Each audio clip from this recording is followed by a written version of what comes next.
You signed a contract. You thought it was just paper. You thought it would save your family. You thought he didn't even like you. But then you moved into his house. And you started to notice things. Small things. The way he always knew where you were. The way his staff watched you. The way every door locked at exactly 9 p.m. And then one night, you found something hidden in his desk. Something that proved this marriage was never an accident.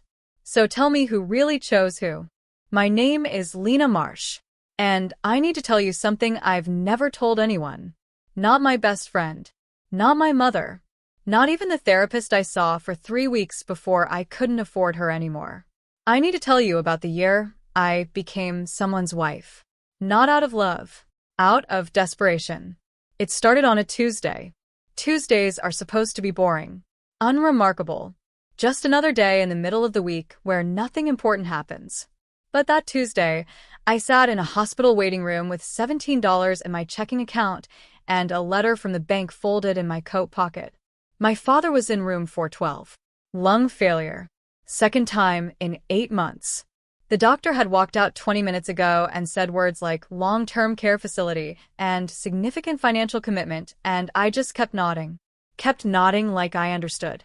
Like I wasn't quietly falling apart on the inside. I couldn't breathe right. My hands were cold. I pressed them against my thighs just to feel something solid. The waiting room smelled like floor cleaner and someone's fast food. A kid across from me was watching cartoons on a tablet with the volume too loud. And I just sat there, thinking, I am 26 years old.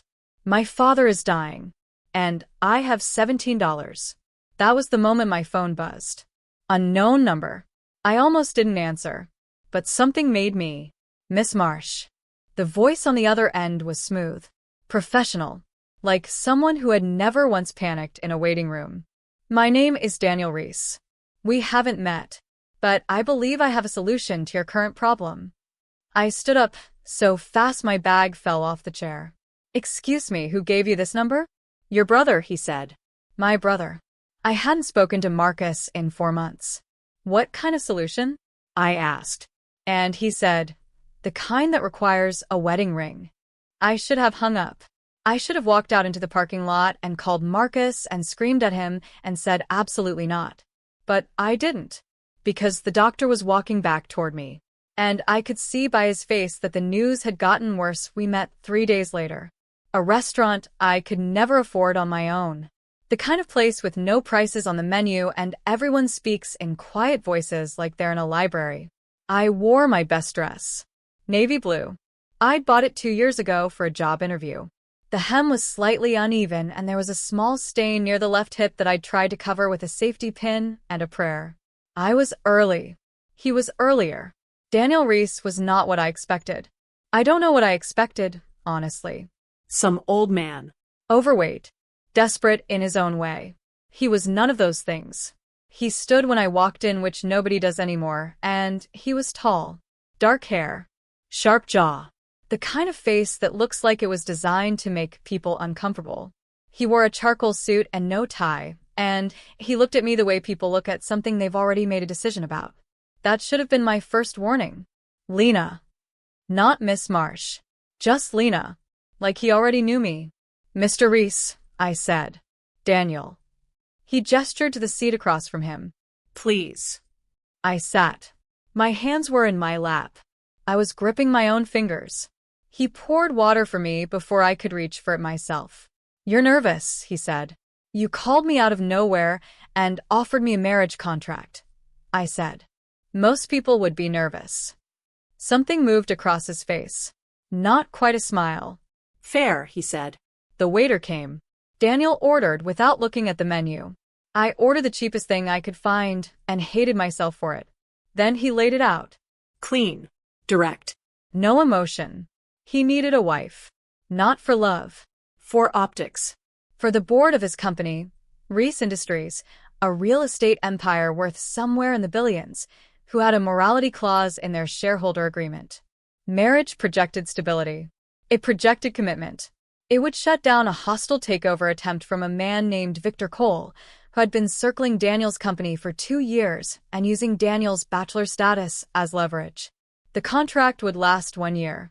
I would live in his house, appear at events, smile for cameras, sign documents when required.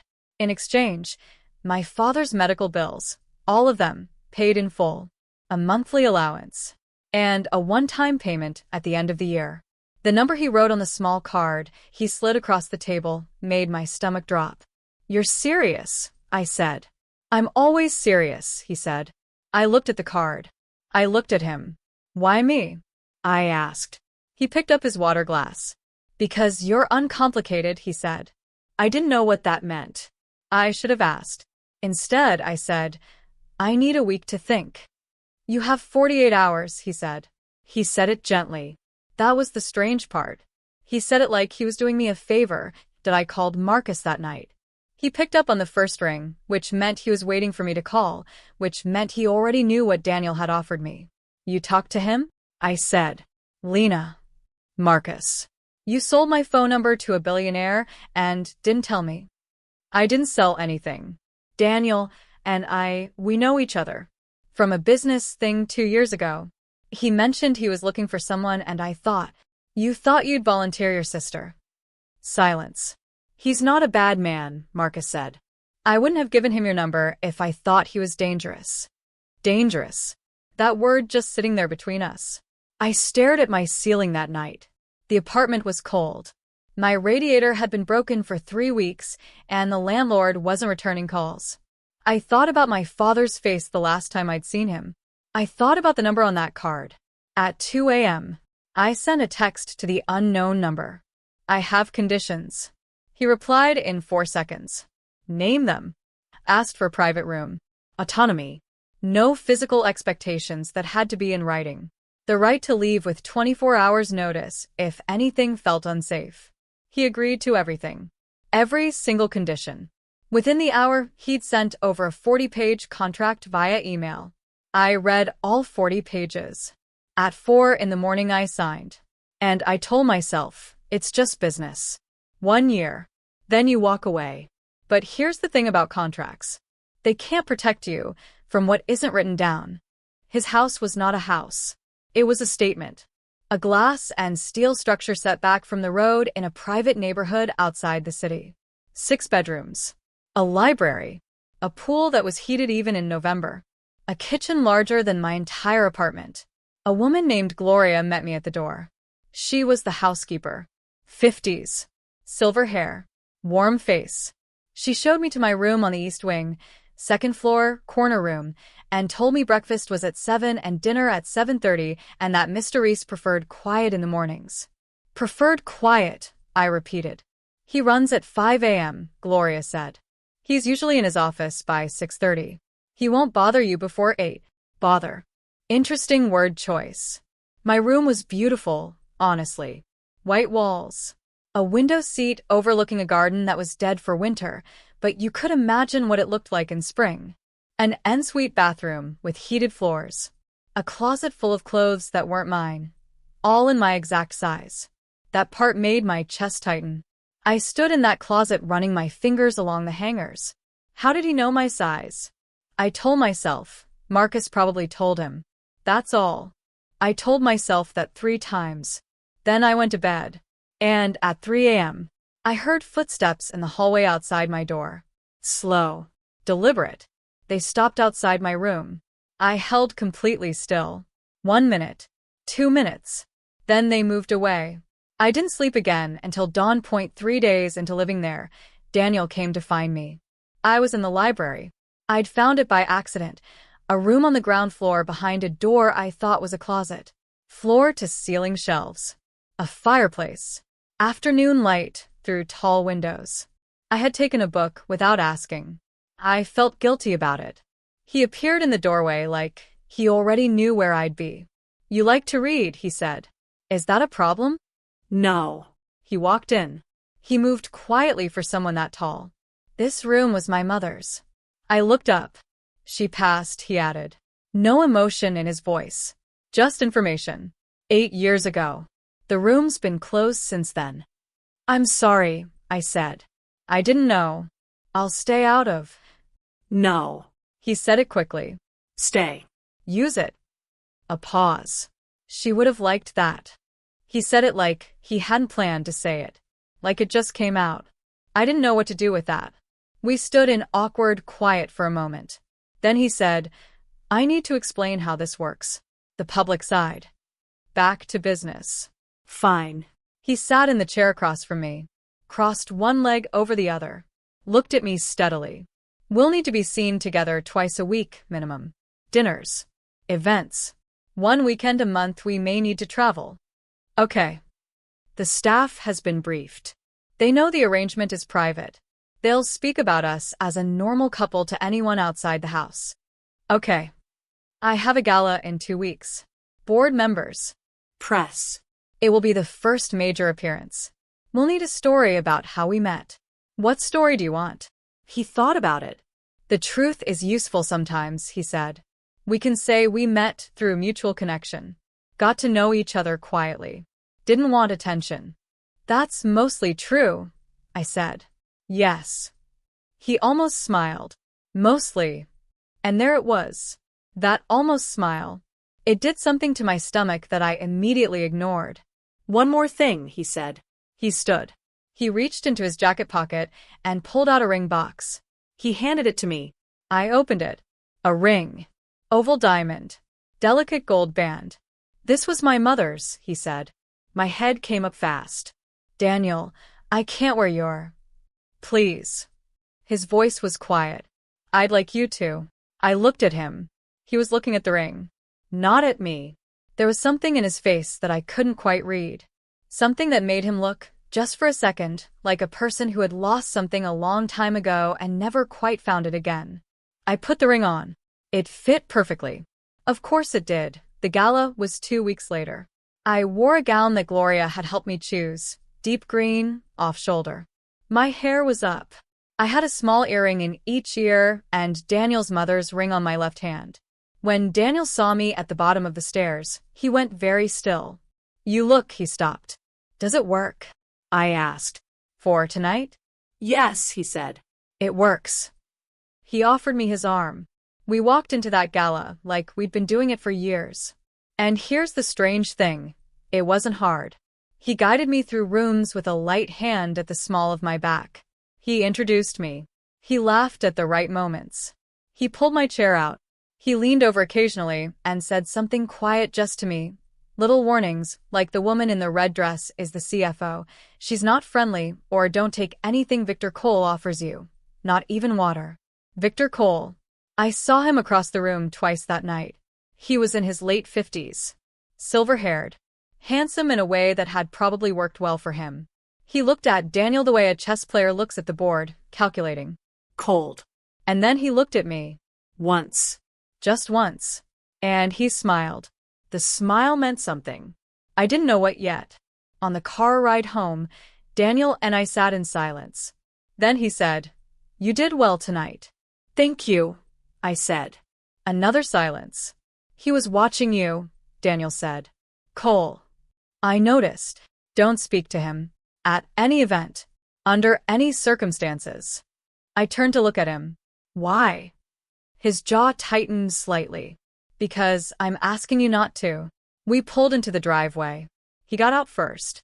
Opened my door himself before the driver could. As I stepped out, he said quietly, You're safe here, Lena. I want you to know that. I looked at him standing there in the dark with the house lit up behind him. You're safe here. That was a strange thing to say. Why would he need to say that? Unless he knew something I didn't. I walked inside. I heard the front door lock behind me. And something in my chest didn't settle the way it should have. I started to like Gloria. She brought me coffee every morning without being asked. She remembered that I took it without milk but no sugar. She left books she thought I'd like on my bedside table. She was quiet and steady, and she never asked questions. But one morning about a month in, she said something that stayed with me. She was folding laundry in my room. I was at my window seat reading. She said, without looking up, Mr. Reese is a good man. I looked over. He has a hard history, she said. People have used that against him. People still try. Okay, I said carefully. The last woman who lived here. She stopped herself. I sat up straighter. What last woman? Gloria pressed her lips together. I've said too much, she said. Gloria. She folded a shirt, set it on the pile, looked at me directly for the first time. Just stay away from the east basement, she said. And don't let anyone outside this house give you anything to eat or drink at events. Not even Mr. Cole's people. Then she picked up the laundry basket. And she walked out. I sat there for a long time. The last woman who lived here. What happened to her? 3 months. That's how long it took for me to start forgetting it was fake. That's the part I'm most ashamed of. It happened slowly. The way all dangerous things happen. So gradually, you don't notice until you're already too far in. Daniel was not a warm man, but he was a present one. He remembered things. Specific things. He remembered that I mentioned my favorite film in passing at dinner, and 3 days later it appeared on the streaming service queue. He remembered that I was nervous about my father's next scan, and on that morning he came to breakfast early, which he never did, and sat with me while I waited for the call. He didn't say much. He just sat there. Reading his own emails. Present. That sounds small. It wasn't small. My father's skin came back stable. I cried a little quietly, I thought. But Daniel looked up. And he reached across the table and covered my hand with his. He didn't say anything. He just held it. For exactly the amount of time I needed him to. Then he let go. Went back to his emails. Like it never happened. I spent the rest of that day trying not to think about it. That night, there was a knock on my bedroom door. Come in, I said. He opened the door, but didn't enter. Just stood in the doorway. Good news today, he said. Yes. He nodded, like he was relieved. Like it mattered to him. Good, he said. He went to close the door. Daniel. I don't know why I stopped him. I hadn't planned to. He looked back. Thank you, I said. For this morning. Something crossed his face. Fast. Like a door opening and then closing just as quickly. Don't thank me, he said. Get some sleep. He closed the door. I lay there in the dark. And I thought, I'm in trouble. 4 months in.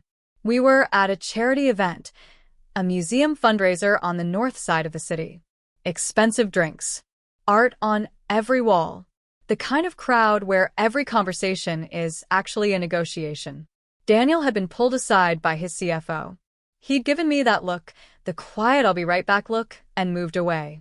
I was standing near a display of black and white photographs, holding a glass of sparkling water. These are beautiful, aren't they? I turned. Victor Cole. Up close he was more impressive than across a room. Sharp eyes. Easy smile. The kind of calm that powerful men learn like a second language. I said nothing. I hear you're Daniel's wife, he said. He said wife with the tiniest emphasis. Just barely. Congratulations. Marriage suits you. Thank you, I said. Cold and short. How long have you known him? He asked. Conversational. Curious. Long enough, I said. He smiled. He's a private man, Cole said. Most people don't really know him. I mean, really know him. He let that land. Has he told you about Shanghai? My chest tightened. I don't know what you're talking about, I said. No, Cole said pleasantly. I imagine you don't. He looked at me with that smile. You seem like a smart young woman, he said. Ask him about Shanghai. Ask him what happened to the woman who was in your position before you. My position. My breath stopped. But I kept my face still. Have a lovely evening, Cole said. And he walked away. I turned back to the photographs. My hand was shaking. The glass of water trembled just slightly. When Daniel returned 2 minutes later, he looked at my face and immediately said, What happened? Cole approached me, I said. His expression didn't change exactly. But something behind his eyes went very, very still. What did he say? He mentioned Shanghai, I said. 1 second. 2 seconds. Go get your coat, Daniel said quietly. We left the event. In the car, I waited. Daniel looked out the window the whole ride home. At the house, before he went to his office, he turned to me. He's trying to rattle you, Daniel said. To get to me through you. Then tell me what Shanghai is, I said. He looked at me. Not tonight, he said. He walked away. Not tonight. Which meant there was something. Which meant I'd just signed a contract with a man who had secrets. The door to his office closed. I stood in the foyer alone. And I thought about what Gloria had said.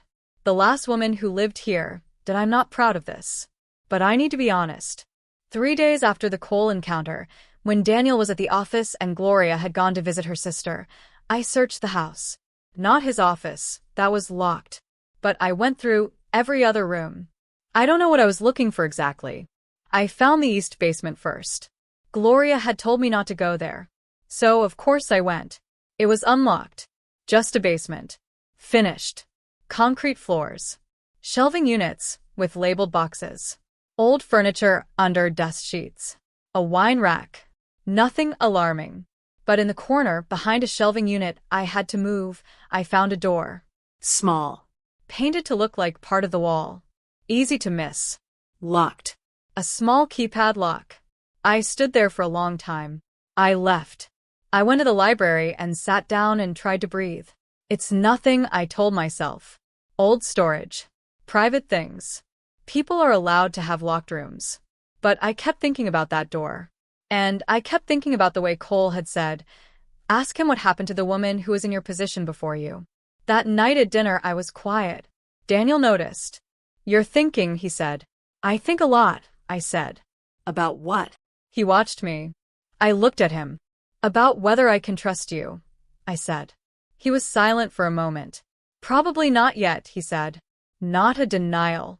Not a reassurance. Just honesty. Which somehow made it worse. The following Saturday, it rained all day. Neither of us had commitments. We ended up in the same space, the library, by accident. Or maybe not by accident. I'm still not sure. He was working at the desk. I was in the window seat.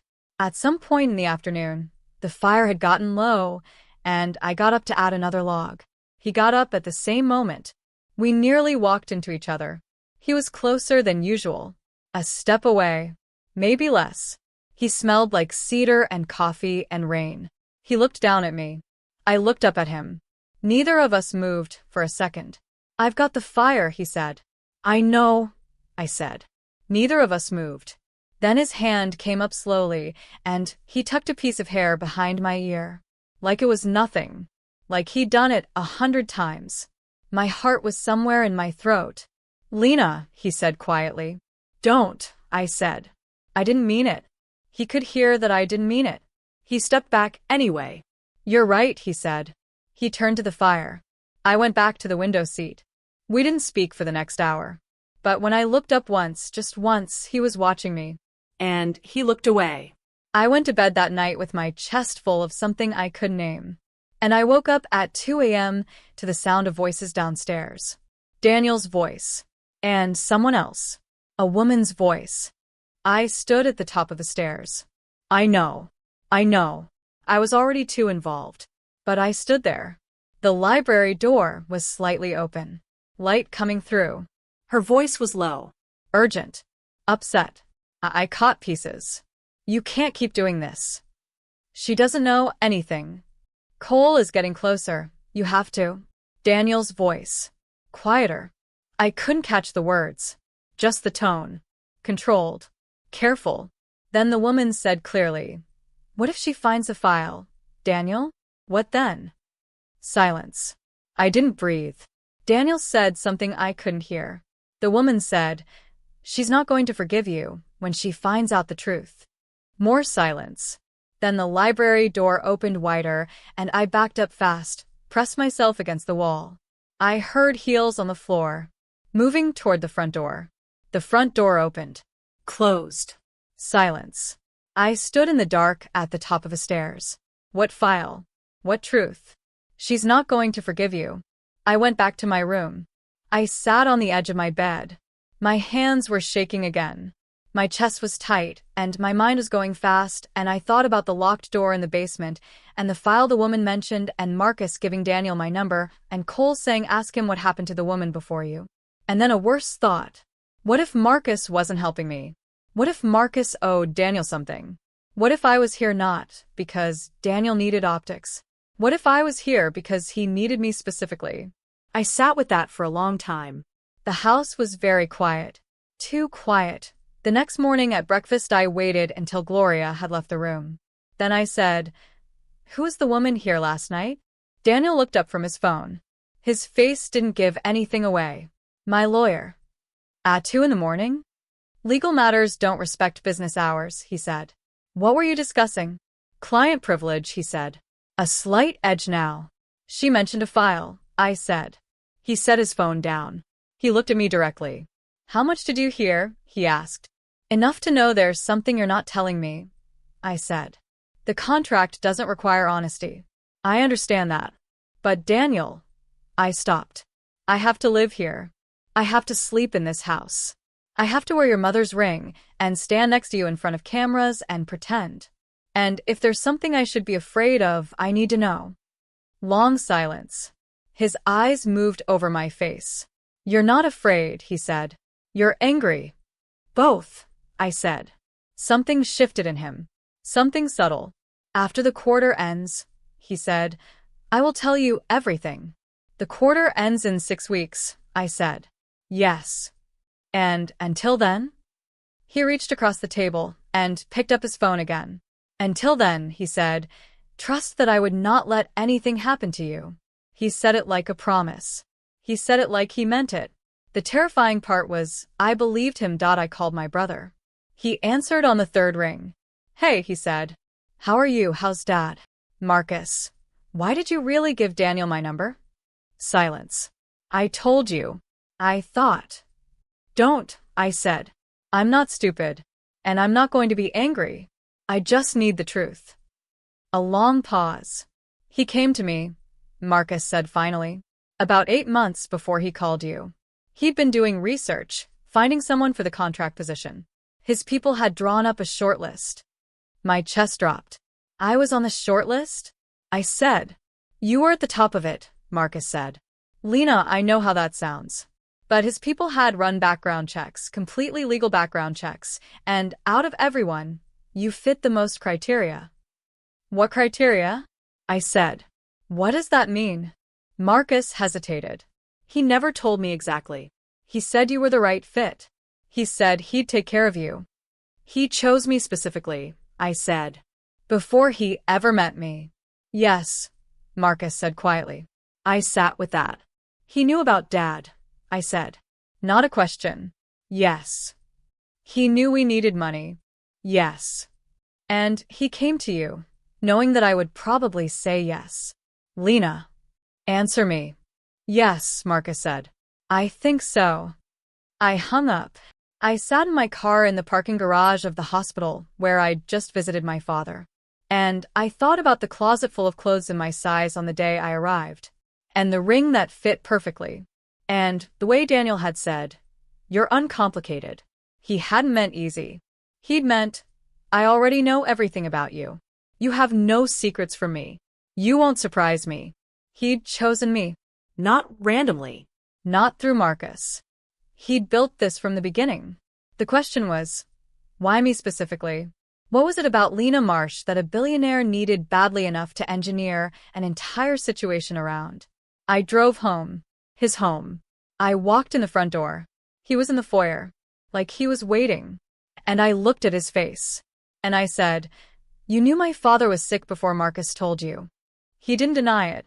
"Yes," he said. "How long have you known who I am?" I asked. A pause. "Longer than you'd be comfortable with," he said. I stared at him. "Tell me now," I said. And he said, "Come to my office." His office was on the ground floor behind the library. I'd never been inside. It was clean. Ordered. Dark wood desk. Floor-to-ceiling windows. One wall completely covered in what I first thought were charts, financial projections, maybe. But as I walked closer, I saw what they actually were. Photographs. Documents. Printed emails. Timelines. A wall of evidence. And in the center of it, my name, Lena Marsh. And next to my name, a photograph I recognized. A photo from 5 years ago. Of me. And a man I hadn't thought about in 5 years. A man I had tried very hard to forget. My heart started hammering. "Where did you get this?" I said. "Sit down, Lena." Where did you get this photo, Daniel? He came to stand beside me. He looked at the wall. His name was Paul Harker, Daniel said. You knew him as your ex-boyfriend. The one who left you suddenly about 5 years ago. My hands were cold. Paul Harker was an operative employed by Victor Cole, Daniel said. He was placed in your life deliberately, to get close to someone connected to your father's business. I turned to look at him. My father is a retired electrician, I said. He has no business. He did once, Daniel said. 15 years ago, before he got sick, your father worked in the maintenance division of a facility in Shanghai. A privately contracted facility. He was one of 3 maintenance workers who had access to a specific sublevel. My ears were ringing. What facility? I said. Daniel looked at me. The one that Victor Cole used to run illegal financial processing, he said. And the one in which evidence still exists, physical documentation, that could destroy Cole completely. I stared at him. My father, I said slowly. My father knows where the evidence is. Your father is one of 3 people who could identify the exact location of the sublevel, Daniel said. The other 2 are dead. The room tilted. Cole killed them, I said. It was made to look like accidents, Daniel said. Over a period of 4 years. I felt sick. And Paul, I said, was sent to get close to you, to get access to your father, through you. When it didn't work, when your father got sick and your family fragmented, Cole pulled Paul out of the situation. That's why he disappeared. 5 years of thinking I'd done something wrong. 5 years of blaming myself. And you, I said. My voice was low. Where do you fit into this? Daniel was quiet. Victor Cole tried to use the same evidence against me, he said. 2 years ago. He threatened to fabricate my involvement with the Shanghai facility unless I handed over 30% of Reese Industries. You said no, I said. I said no. So, he's been trying to take the company ever since. Yes. I looked at the wall. At my name at the center. Why am I in the center of this? I said. Daniel reached up and touched a document near my name. A legal document. A name I recognized. My father's name. And a signature. 5 years ago, Daniel said, before he got sick, your father deposited something in a safety deposit box. He never told anyone. He'd written a letter, sealed it, and left it with his bank attorney with instructions to open it only if he died or authorized its release. You know what's in it, I said. I know it's proof, Daniel said. Coordinates. Access codes. Documentation of what happened in that sublevel. I understood now. Cole knows about the deposit box, I said. Yes. He's been trying to find a way to access it or destroy it for 2 years. He can't get to it legally. He can't get to your father in the hospital, too visible. And he can't get to you. He stopped. Unless he can get close to you. I finished. Which is why you. I turned to face him fully. You brought me here to protect me, I said. He looked at me. His face was open in a way I'd never seen before. Yes, he said. You've been keeping me where you could see me, I said. In your house. Away from Cole. Yes. And the contract, the marriage. Real protection, he said. With money attached to make it something you'd accept. I knew you wouldn't take a handout. I knew you wouldn't believe a stranger who said, I need to keep you safe. But a business arrangement. I'd sign, I said. Yes, he said. I walked to the window. My hands were pressed flat against my thighs. I was shaking. Gloria said there was a woman here before me, I said. What happened to her? Silence. She was a colleague, he said carefully. She got close to Cole's people before I could stop it. She's fine. She's abroad now. In a protected situation. You couldn't protect her, I said. I wasn't, it was different. She made a choice I couldn't counter. I turned around. And me, I said. What's your plan for me? He walked toward me. He stopped a foot away. The quarter ends in 2 weeks, he said. I have enough to go to the federal authorities. I've been building it for a year, financial trails, testimony, surveillance. When this goes federal, Cole loses everything. The threat to you disappears. Your father is safe. 2 weeks, I said. 2 weeks. I looked at him. And then what? I said. The contract ends. I walk away. He held my gaze. That was always the agreement, he said. You could have just told me the truth, I said. From the beginning. You wouldn't have believed me, he said. And more importantly, if you'd known, your behavior around Cole would have changed.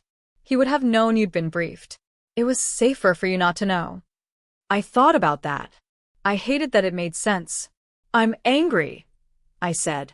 I know. You engineered this. You used my father's situation. I used it to help you, he said. That's not your decision to make. No, he said quietly. It's not. He didn't defend himself. He just stood there and let me be angry, which somehow was the most disarming thing he could have done. That night I lay in bed and thought. I thought about Paul Harker and 5 years of a wound I'd never quite healed. I thought about my father in his hospital bed with his secret locked in a safety deposit box he'd never mentioned. I thought about Daniel, about the morning he'd sat with me waiting for the scan results, about the rain and the fireplace and his hand in my hair, about how carefully he had built this situation, how carefully he had kept me safe without letting me know I needed keeping. Was that love? Was that control? Was there a difference? I didn't know. I went to his office door at midnight. I knocked. He opened it almost immediately, like he'd been awake, like he'd been waiting. He was in a dark shirt. No jacket. He looked tired in a way I hadn't seen before. I'm not ready to forgive you, I said. Okay, he said. But I'm also not leaving, I said. Not with 2 weeks left. Something in his face. Okay, he said again. Softer. Tell me everything from the beginning, I said. All of it. Right now. He stepped back from the door. He let me in. And he told me. Everything. It took 3 hours. By the time he finished, it was 3 a.m., and we were both sitting on the floor of his office with our backs against the desk, and the whole terrible picture was laid out between us like a map. And at the end he said, I'm sorry I didn't trust you with it sooner. I looked at the side of his face. Did you know you were going to feel this way? I asked. When you chose me, did you plan this part too? He looked at me. No, he said. This part one didn't plan. I believed him. That was the problem. I believed him. 4 days before the 2 weeks ended, Cole moved. Not at an event. Not through lawyers. Through Marcus. My brother called me in a panic at 7 in the morning. Lena, someone was in my apartment last night, he said. I came home, and things had been moved. Nothing taken. Just moved. And there was a card on my kitchen table. A business card. Whose card? I said. Blank, he said. Just a phone number on the back. I told Daniel immediately. He was on the phone within minutes. His expression had gone very still and very focused, the face I now recognized as his controlled version of alarmed. He put his phone down. Cole is sending a message, he said. He knows the timeline. He knows something is close. He's trying to rattle us. Us, I said. He looked at me. Yes, he said. Us. That afternoon, Daniel's lawyer, the woman from the midnight visit, whose name I now knew was Rachel Kim, came to the house. She and Daniel were in the office for 2 hours. When they came out, Daniel found me in the library. We're moving the timeline up, he said. Federal contact happens tonight. Rachel is delivering the case file to the DOJ by 7 p.m. That's fast, I said. Cole is out of moves after tonight, Daniel said. But between now and then, I need you to do something for me. I looked at him. I need you to call your father, he said, and tell him what's happening. He's in the hospital. I know. He needs to know that his letter in the safety deposit box is about to be subpoenaed as part of a federal case. He needs to be prepared for that. I thought about my father, about everything I had known, about the secret he'd been carrying for 15 years alone. He knew he was in danger, I said quietly. That's why he made the deposit. He was protecting himself. And you, Daniel said. The letter authorizes release of the box contents to you, not to anyone else. If something happened to him. He was protecting me, I said. My eyes burned. He's been protecting you since before you knew there was anything to protect you from, Daniel said gently. I pressed my fingers to my mouth. I called my father. He picked up on the second ring. He already knew something was different. Fathers do. And when I said, Dad, I need to tell you something, his voice was calm. Steady. He said, I've been waiting for this call for a long time, sweetheart. At 6:15 that evening, everything changed again. Rachel called Daniel from the car on her way to the DOJ. I was in the kitchen. I heard his voice from the hallway. Heard a change. He came in 3 minutes later. His face. I stood up. What happened? I said. Rachel was stopped, he said. Police. Cole had a contact inside the city department. They took the case file. My stomach dropped. All of it. I said. All of it, he said. I sat down. He pulled out his chair and sat across from me. It's over? I said. No, he said. He reached into his jacket pocket, and he pulled out a USB drive. Rachel had a copy, he said. She made a duplicate set last week. Just in case. He turned the drive in his fingers. Cole got the file. Not the backup. I looked at the drive. Where does the backup go? I said. Not Rachel, he said. Cole knows about Rachel now. And not here, he'll move on the house. He has to. He looked at me across the table.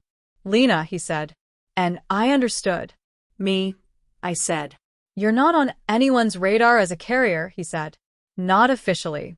You're my wife. You have reason to move freely. And you know the federal building. Your father's attorney has an office 2 floors below the DOJ field office. You want me to walk it in myself, I said. I want to ask, he said. Not tell. The difference mattered. The way he said it mattered. I could say no, I said. Yes, he said. What happens if I say no? I find another way, he said.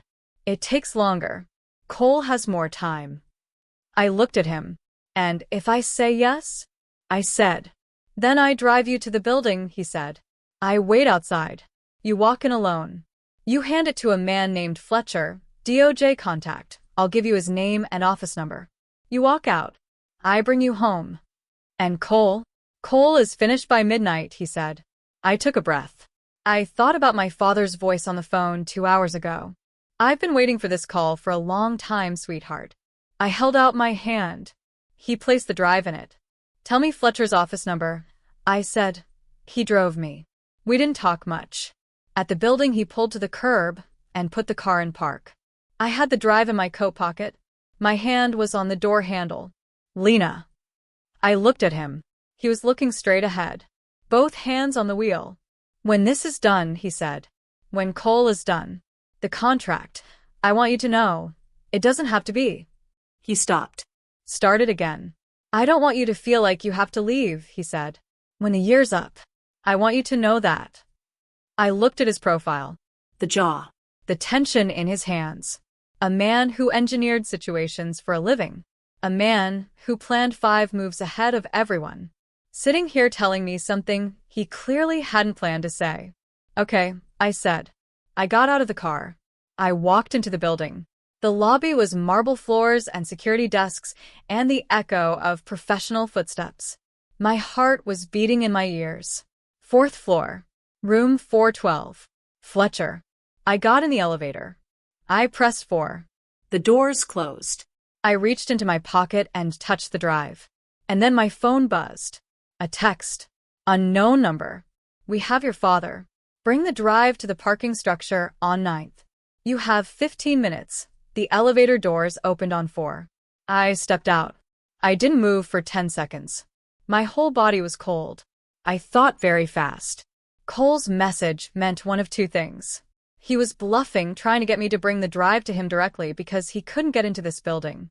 Or he was telling the truth. My father. Room 412. I thought about the number. Room 412. That was my father's hospital room number. 412. He wasn't at the parking structure. He was in the hospital, where he always was, with nurses and staff and security around him at all hours. Cole was bluffing. I walked down the hall. Room 412 on this floor was the DOJ field office. I knocked. A man opened the door. Late 40s. Shirt sleeves. Alert eyes. Fletcher. I said. Yes. I reached into my pocket. I handed him the drive. Daniel Reese sends his regards, I said. He took it. He looked at me once, a long, assessing look. Thank you, Mrs. Reese, he said. I walked back to the elevator. I walked out of the building. Daniel was at the curb where I'd left him. I got in the car. Done, he said. Done, I said. He exhaled. And then my phone rang. It was the hospital. My heart lurched. Miss Marsh? This is the nursing supervisor at St. Clement's. Your father asked us to call. He says to tell you. I could hear her smiling. He says to tell you, Fort Welve. He said you'd know what that means. My father knew. He'd known something was happening tonight. He'd known I might need a signal. And he'd sent me the message before Cole ever did. In the only way he could. The room number. Room 412. He'd been protecting me again. The call ended. I lowered the phone. I was crying. I hadn't realized I'd started. Daniel didn't say anything. He just pulled away from the curb. Drove in silence. After 2 minutes he reached over and took my hand. He held it. He didn't let go until we got home. Victor Cole was arrested at 8:17 p.m. that evening. Federal charges. Financial crimes spanning 14 years. 2 countries. 17 companies. My father's letter was subpoenaed and entered as evidence.